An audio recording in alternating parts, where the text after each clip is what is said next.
Hello, class. In this video, I wanted to do some more examples where we're given graphs with some of the area shaded, and we have to use integrals together with the Fundamental Theorem of Calculus in order to find the shaded area.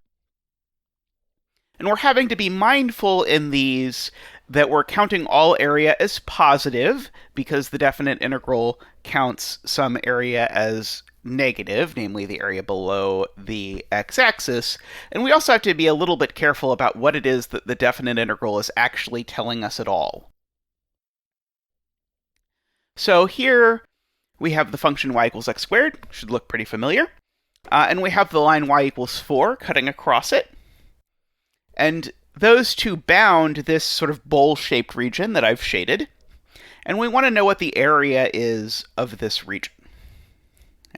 Now we have no numbers labeled on the x-axis at all, so we probably need to fix that by figuring out what the intersection points are between these two graphs. Indeed, you'll see in a lot of these questions, in fact, in every question I'm going to do in this video, we're going to have to find some intersection points in order to make sense of what the region we're actually given is. Okay. So, namely, remember, because we haven't done it in a bit, how do you find the intersection point between two curves? You set the equations equal to each other and solve it. So, in this case, I set x squared equal to 4, and then I find that x is plus or minus 2. So, I'm going to go ahead and label those points here in my graph.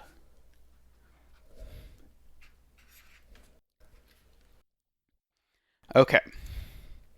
Now, I have to keep an open mind to how I'm going to think about these questions, because I have a bunch of tools that I have available to me from geometry that will let me find areas as well. So if there happens to be a triangle or a rectangle or a circle or something like that, I know how to find the areas of those, and that's all on the table when we're finding the area of one of these shaded regions. Now, in particular, that might strike you as important because if you look at what area we actually have, this area is not the area that the definite integral would shade. Because remember, the definite integral always counts area between the x-axis and a graph, and this area, it's not the area between the x-axis and a graph, it's the area between a graph and another graph. So what I'm going to do is I'm going to shade some area that the definite integral actually would count. Namely, I'll shade all of that area. This area, and I'm thinking of it as one contiguous region, even though it gets squeezed off in the middle here, just a smidge. This one contiguous region, that region is the area given by a definite integral. In fact, the red area, you can convince yourself, is the integral from minus 2 to 2 of x squared dx. It's just the area between the x-axis and the graph of x squared between those places. And notice all of this is above the axis. All the red area is above the axis, so I don't have to worry about any of these annoying things where it counts some of my area as negative. And so that's the red area. So I can calculate what this is. Namely, this is going to be x cubed over 3, evaluated as x goes from minus 2 to plus 2. And so that's going to be 8/3 minus 8/3, which is going to be 16 over 3. Okay, so I said the red area is this integral, and we just calculated this integral is 16/3. All of that is true. That's all great. Okay. But I can't give that as the answer, because that was not the area that was shaded in the original question. This was. But if you squint, you might see that there's a relationship between this region that I'm going to box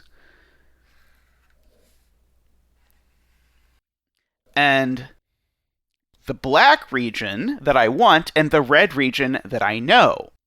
Okay. Namely, this blue thing, this is a rectangle, and if I go ahead and fill in the actual points of intersection, it'll help me a little bit.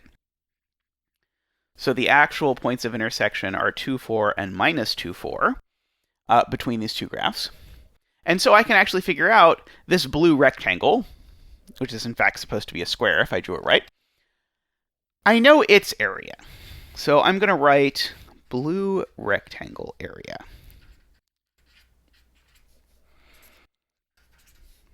And so it is 4 wide times 4 high. So this is 16. Okay, that's also not the area that I wanted. But what you can convince yourself of is that the blue rectangle is made up entirely of the black area and the red area. So if I take the blue area and I subtract the red area off, what I'm left with is the black area. So the black area is the blue area minus the red area. And that is 16 minus 16/3, which sounds to me like, well, 16 would be 48 over 3 minus 16 over 3. And so that means that in total, this is 32/3. Okay, that is the area I'm looking for. Okay, so please note, to put this together, we did several things. So we started with just the black shaded area, and we figured out, okay, where do these points on the graph, where do they intersect?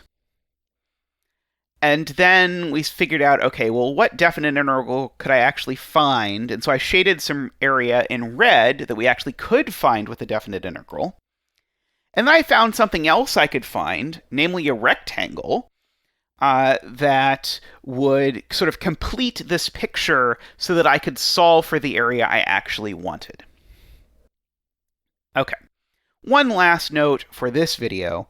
Because we're doing definite integrals now, you might be inclined to find the blue rectangle area using an integral. Namely, you could say the blue rectangle area is going to be, I don't use a blue marker. The blue rectangle area is going to be the integral from -2 to 2 of 4 dx. Okay.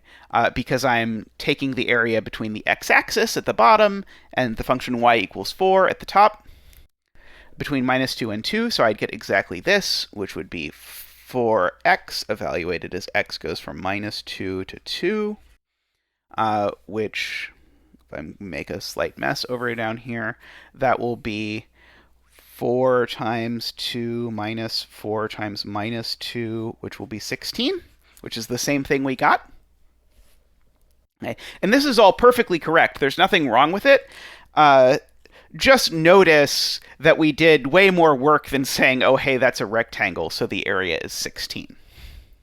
So everything you have about areas, remember, is all fair game. So you want to make sure you use it, or you'll end up doing a little more work than you have to. All right, I'm going to do another example of this in the next video, but until next time, be well.